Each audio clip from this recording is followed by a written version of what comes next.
Alors bonjour à toutes et à tous, bienvenue chez Cryptologic. On est ici avec l'équipe de Kalima, on a beaucoup de chance. Donc on est naturellement toujours à Surf in Bitcoin.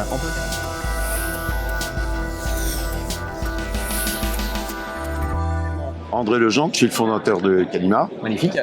Jérôme Delair, donc lead développeur chez Kalima. Et Léo Maurice, donc Head of Sales et Marketing France chez Kalima. Magnifique, super. Et donc très rapidement, qu'est-ce que c'est déjà Kalima pour les personnes qui ne connaissent pas du tout?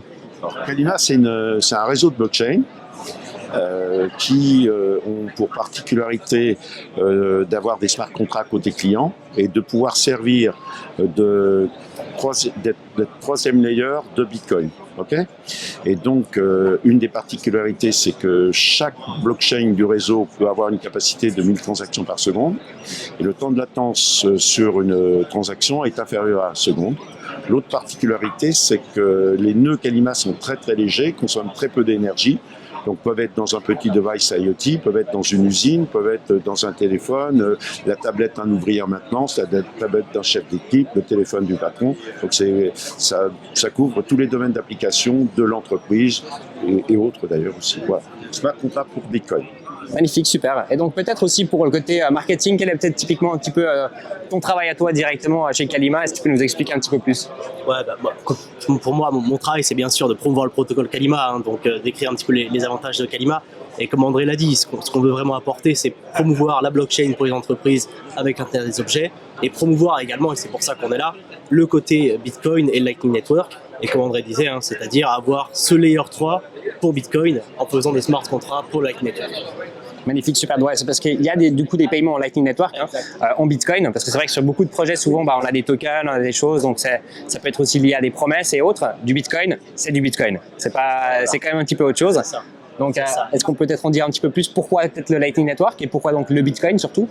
Alors le Bitcoin parce que c'est une valeur de confiance, c'est-à-dire la problématique c'est d'être pouvoir être sûr de récupérer son argent quand on veut, indépendamment de la volonté de qui que ce soit pour vous en empêcher, à condition que vous ayez vos clés. Mais sans ça, pas un chargé d'affaires va pouvoir vous empêcher d'accéder à votre argent, c'est très important.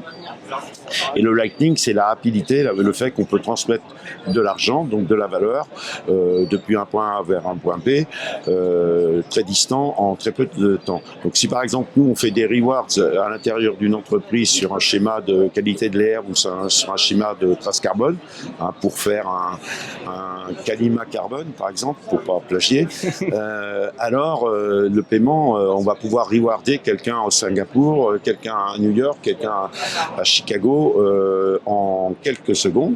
D'accord. Là où les micro-paiements internationaux via les moyens traditionnels sont très vite coûteux et pénibles. Tout à fait, exactement. Est-ce qu'il y a quels sont un tout petit peu les côtés, alors peut-être pas spécialement des soucis, mais le côté du dev? Est-ce que tu peux nous en parler aussi un tout petit peu? Et puis, est-ce que c'est complexe? Est-ce qu'il y a une grande équipe derrière? Parce que toi, tu es donc le lead dev. Alors au niveau de l'équipe, pour l'instant, on n'est pas beaucoup. Donc oui, il y a beaucoup de complexité, bien sûr, surtout beaucoup de complexité à venir.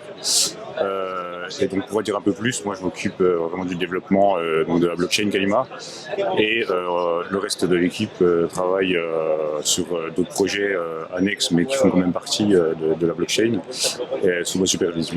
Peut-être pour compléter sur le côté technique, et Kalima, André pourra confirmer, mais Kalima a été vraiment fait pour que ce soit simple de développement en fait. Donc c'est vraiment un outil qui va utiliser des langages standards de programmation, donc du Java, JavaScript, C, C#. Et Jérôme pourra vous en dire plus, mais vraiment ça a été fait pour que ce soit un outil simple d'utilisation. Et c'est ce qu'on voit aujourd'hui avec tous les partenaires avec qui on travaille, c'est qu'ils ont une grande facilité à appréhender la blockchain Kalima et à coder sur la blockchain Kalima. Donc c'est vraiment un point d'honneur qu'on a, avoir une simplicité de développement pour réduire les coûts et les temps de développement et permettre notamment de faire des applications assez sympas comme avec Lightning Network en ayant des bridges qui sont simples à réaliser et sécurisés. Alors, en fait, Kalima, moi j'ai commencé à travailler sur Kalima en 2009. Ça faisait suite à des travaux sur des systèmes hautement distribués TCP/IP depuis 1983. Et donc l'idée était de fournir un système générique pour tout type d'objet. donc dont des objets IoT, donc des téléphones, dont des robots, dont des machines, mais aussi dont des VPS et dont des supercalculateurs, mais qu'on ait un système générique, qu'on a une couche de distribution des données et d'exécution de smart contracts à distance de façon sécurisée, et avec des traces probantes de ce qui s'est passé et la monétisation, puisque malgré tout, business is money, et la monétisation de toutes ces données, selon la volonté des gens et en toute sécurité. Voilà. Ok, très intéressant. Et donc vous êtes également sponsor ici. Vous avez également eu un workshop où vous avez également fait une petite présentation. Qui a marché. Comment ça s'est passé? Très bien, en fait, ça s'est très bien passé. On montrait avec un partenaire technologique Carlink, donc des gateways LoRaWAN, et donc Jérôme a fait la démonstration. Vas-y, explique. Donc la démonstration, c'était sur... donc on avait des équipements Carlink, des équipements, un capteur de qualité d'air qui envoie donc tous des infos CO2, température, etc. À une gateway, donc la gateway Carlink. Et donc nous, Kalima, on est intervenu donc directement au niveau de la gateway où on a créé une communication directement avec Kalima. On a installé un nœud Kalima à l'intérieur de cette gateway, donc un nœud très léger qui lance donc les smart contracts directement à l'arrivée des réceptions de données capteurs pour envoyer ou non ensuite sur la blockchain Kalima sous les conditions qu'on peut choisir. Et ensuite, en cas de problème, en cas de détection d'une dégradation de la qualité de l'air, on envoie donc une alarme sur la blockchain Kalima.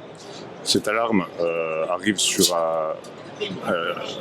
on voit un bouton qui apparaît par exemple sur une application Android qui permet donc à l'équipe de pouvoir réagir dans un hôtel, admettons, pour par exemple ouvrir la fenêtre, lancer leur ventilation. Et donc, suite à cette action, ils acquittent l'alarme. Et s'ils ont fait le bon comportement, ils sont rémunérés donc en Satoshi grâce à Lightning Network. Voilà. Ça donne envie de participer quand même. Hein. Ouais. Alors un des points particuliers, c'est que dans la gateway tournait donc un autre client très léger, puisque ces gateways sont des machines qui ont des tout petits processeurs et qui consomment très peu d'énergie, et que le smart contract qui tournait dedans est en Lua, donc ce qui montre qu'on pourrait très bien l'utiliser par exemple dans des consoles de jeux. Lua, c'est un langage script très populaire dans le domaine du gaming, donc ça pourrait être utilisé dans une console pour pouvoir lancer des récompenses en fonction de permettre des achats de tokens ou des récompenses en fonction des événements du jeu. Donc ça peut ouvrir des applications dans plein de domaines. Ok, excellent. En tout cas, on va pouvoir aussi en apprendre bien plus on mettra naturellement tous les liens dans la description de cette vidéo. D'ailleurs, si vous avez des questions, n'hésitez surtout pas à les poser, puis on pourra peut-être y répondre et puis également envoyer tout le nécessaire à l'équipe. On a encore une toute dernière soirée ici. Vous avez prévu quoi? Écoute, nous on va profiter de la soirée de clôture ici puisque le cadre est quand même assez exceptionnel, donc on a rencontré de super personnes, on va encore rester là ce soir. Et puis après, écoute, je pour l'instant rien de prévu à part de profiter de la soirée ici avec tout le monde, quoi. Et puis après on rentre, puis après c'est de nouveau boulot. Moi je reste quelques jours sur la région, quand même. Voilà, ouais. Profiter du soleil et de la vie. Bien raison, magnifique. En tout cas, alors merci infiniment pour cette petite interview, et puis on se réjouit de voir la suite des shows du coup de Kalima. Merci infiniment. Merci. Merci.